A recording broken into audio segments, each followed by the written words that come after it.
frappé, et ça a été une véritable gifle pour moi, c'est de découvrir simplement le décalage entre les prétentions et la réalité structurelle, organisationnelle. Alors bien sûr, les membres d'église, comme on les appelle dans ce milieu, car c'est une grande église aux Antilles, hein, l'église adventiste, quand même une église qui a environ entre 15 000 et 17 000 membres. C'est une église qui est née, qui a commencé en 1919, qui a stagné jusque dans les années, véritablement stagné jusqu'à la Deuxième Guerre mondiale. À partir de la Deuxième Guerre mondiale, pour des raisons de difficulté d'approvisionnement liées en temps roubaix, l'église adventiste a développé des œuvres sociales et à partir de ce moment-là, elle a pris un petit essor. Mais l'église adventiste en Martinique, et de même pour certains mouvements qu'on appelle les mouvements néo-protestants, l'église adventiste véritablement, je ne dirais pas qu'elle a profité, mais la crise de l'économie traditionnelle, avec tout ce qu'elle a comporté, hein, de détresse, d'exode rural, a provoqué aussi une crise de conscience. Parce que très souvent, on interprète ce mouvement religieux à partir simplement de données spirituelles, religieuses, transcendantes, comme si finalement les gens seraient touchés par une vérité supérieure, comme si le réel n'avait pas d'importance. Mais la crise des années 60, qui a provoqué une formidable crise de conscience, a fait que les explications auxquelles les gens étaient habitués, notamment les explications qui étaient apportées par l'Église traditionnelle, l'Église catholique, auxquelles ils étaient habitués et qui étaient dominantes et qui est encore l'Église dominante, même si sur le marché de la religion, évidemment, chacun essaye de garder sa part de marché et de conquérir des parts de marché. C'est considéré comme ça, le marché, des parts de marché. Oui. C'est comme ça qu'on... Disons que c'est mon neveu. Bon, j'avais un peu pensé avant, mais pour être honnête, il faut donner aux gens ce qu'ils méritent comme expression originale. C'est un de mes neveux récemment, un homme de 30 ans qui est en pleine réflexion, qui m'a dit, bon, écoute tonton, finalement, moi j'ai fait mes lectures, je suis en train de réfléchir. Je crois en réalité qu'il s'agit de marché, et les religions se disputent un marché. Et j'ai trouvé ça bon, intéressant. Mais l'analyse intellectuelle, elle est ce qu'elle est. Il y a bien sûr un risque de surdétermination. Il y a un risque de surdétermination, c'est-à-dire que l'intellectuel prétend finalement que les choses sont comme il le prétend et que les explications qu'il propose sont les explications.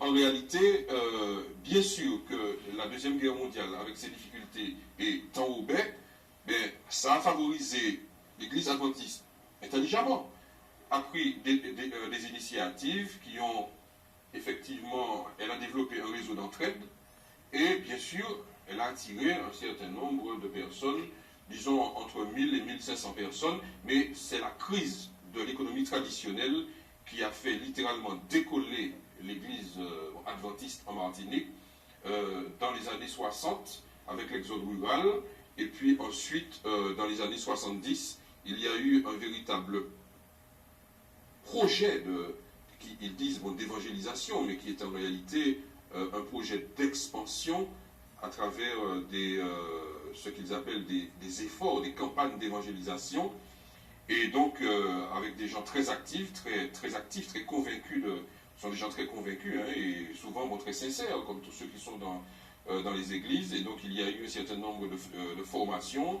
Des gens sont allés à Trinidad, en Jamaïque, dans différents pays, et il y a eu de très bons orateurs. Ce qui fait que cette église s'est développée, et pour terminer sur ce point, elle a réussi avec un certain nombre de présidents, mais dont particulièrement le pasteur Perrin, qui était un Américain, a développé une présence immobilière très importante sur le terrain, des édifices très importants, ce qui, sous le plan anthropologique, est très important, parce que finalement, que les gens non seulement fréquentent de beaux édifices et très valorisants, et aussi que la répartition de ces édifices sur le territoire fait qu'on peut fidéliser les gens. Puisque je prends la commune du Robert, il y a quand même entre 4 et 7 ans, c'est énorme. Est-ce qu'on peut considérer que les adventistes, c'est une secte? Est-ce qu'on peut dire ça? Alors, parce que je crois qu'il y a une liste de sectes établie par l'Assemblée nationale. Est-ce que les adventistes font partie d'une secte? Alors, Mano, il n'y a pas de souci, il n'y a pas de souci.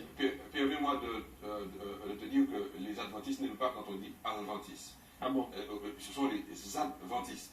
Ah oui. Et donc, pour moi, quand je me moquais de moi-même comme adventiste, je disais, bon, moi, adventiste, c'était une moquerie. D'accord. Je me moquais de moi-même, c'était une forme d'humour. Mais je vais laisser Joël se risquer à répondre à cette question. Est-ce qu'on peut considérer aujourd'hui que je vais répondre, mais Joël, je veux bien entendre Joël sur la question de la secte. Et puis il faut aussi que très rapidement on plante le décor et qu'on puisse dire aux gens ce qui se passe avec eux et quel est le problème que tu as rencontré avec eux depuis 1999. D'accord. Oui, Joël. Non, on ne peut pas dire. L'église adventiste, malgré ses pratiques, parce que c'est des hommes qui sont à la tête, elle a des pratiques, des fois, on découvre, lorsqu'on voit l'église, on découvre des pratiques d'hommes qui sont d'une subtilité, on peut même dire, c'est la subtilité diabolique, telle que Satan qui dit, Dieu n'a pas réellement dit ça, on trouve cette subtilité-là chez eux. Mais l'église adventiste, elle peut, c'est parce qu'elle est ouverte, on peut entrer, sortir, on peut aller s'asseoir dans un temps, écouter, ne parler à personne et repartir. Elle est ouverte, on peut poser des questions, elle n'est pas... Mais elle a un fonctionnement au niveau de ce qu'on appelle la fédération adventiste, qui est un fonctionnement vraiment comme un vrai parti politique avec un chef, mais qui, justement, et c'est ça, ne laisse pas cette parole pénétrer les membres. Vous connaîtrez la vérité et elle vous rendra libre. Qui encore retiennent les membres sur le joug du pasteur. Le pasteur a un certain pouvoir sur les membres. C'est-à-dire le pasteur dit non, c'est non, le membre est perdu. Le membre ne fait pas une expérience, c'est sombre les épaules. Je ne parle pas de l'église adventiste mondiale lorsqu'il y a des pays où ça fonctionne autrement, mais en Martinique, c'est ce problème-là qu'on peut leur reprocher. Ils ne permettent pas aux membres, parce qu'un membre doit être totalement libre de dire oui ou non, et de ne pas être groupé, parce que quand le membre dit oui, non, quand le membre n'est pas d'accord, par exemple, Ralph disait tout à l'heure qu'il n'était pas à ses positions éloignées de son grand frère qui est plus conservateur, eh bien, on ne permet pas ça. On ne permet pas d'avoir une position beaucoup plus libre. On dit, ah non, non, non, c'est ça, on a tranché, tout le monde doit être là. Alors que ça, c'est une des faiblesses. Mais ma réflexion à moi, c'est pas une secte, elle est ouverte, on peut aller venir comme on veut. Alors, est-ce qu'il faut payer quelque chose? Est-ce qu'il faut payer la dîme? Est-ce que... expliquer peut-être déjà aussi aux téléspectateurs. Si tu permets, sur la question de la secte, puisque on a dit tout à l'heure qu'on va parler en vérité. En vérité. En vérité, bien sûr, ce que je dis n'engage que moi.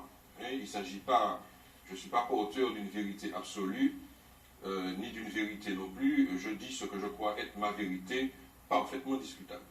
Bien, alors, bon, évidemment, quand on va dans la liste des sectes, telle qu'elle a été établie par la Fides, c'est ça, si je ne m'abuse, l'église adventiste ne fait pas partie de... Elle n'est pas dans cette liste. Bien. Alors, elle ne fait pas partie de cette liste, quoique, d'après ce qu'on m'a dit, dans les milieux, dans les hautes sphères de l'État, dans les sphères de l'État, on parle bien d'elle et on l'aperçoit bien comme une secte. Et en ce qui me concerne, je crois qu'il faut distinguer différents niveaux de sectes.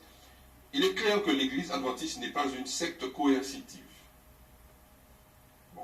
Elle fait partie de la Fédération protestante de France. Ça a suscité un certain nombre de débats, des débats bon, d'ailleurs très intenses dans le milieu adventiste lui-même, parce que l'Église adventiste se prétend être l'Église du reste, et donc a toujours du mal, elle est dans le conseil œcuménique, mais à titre d'observateur, mais de par sa position et la conscience qu'elle a de son élection et de sa vocation prophétique, pour moi prétendument prophétique, l'Église adventiste a une perception d'elle-même qui est assez particulière.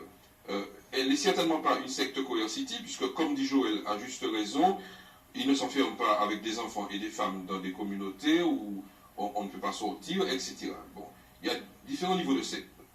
Bon, néanmoins. Personnellement, pour être sincère et dire ce que je pense vraiment, je pense que l'organisation, en général, je ne dis plus l'Église adventiste, j'ai fait un travail sur moi depuis des années, je parle de l'organisation adventiste. Je crois que l'organisation adventiste présente un certain nombre de traits sectaires, puisque la vie du membre, et je dirais même de l'adepte, elle est complètement déterminée, influencée par la doctrine et l'idéologie. Il n'y a pas un seul aspect de la vie du membre qui échappe je dirais même au moule, à la détermination des idées doctrinales, éthiques, etc. Et le membre d'Église, concernant l'alimentation, concernant le vêtement, concernant d'ailleurs son argent, la dîme, concernant l'engagement syndical, l'engagement politique, l'adventiste se contente d'être un bon citoyen. Reste à savoir ce qu'est un bon citoyen. Et donc, mais pour être précis et pour ne pas trop m'étendre, j'irai à ce que je considère être le critère sectaire chez les adventistes, à part bien sûr cette domination écrasante de l'idéologie sur tous les aspects de la vie de l'individu qui a le sentiment d'être libre. Mais faut-il confondre le sentiment d'être libre avec la réalité de la liberté elle-même? On peut se sentir libre et ne pas être véritablement libre. Et donc, les adventistes, d'une manière générale, évidemment, évoluant dans un milieu qu'ils intègrent, se sentent libres.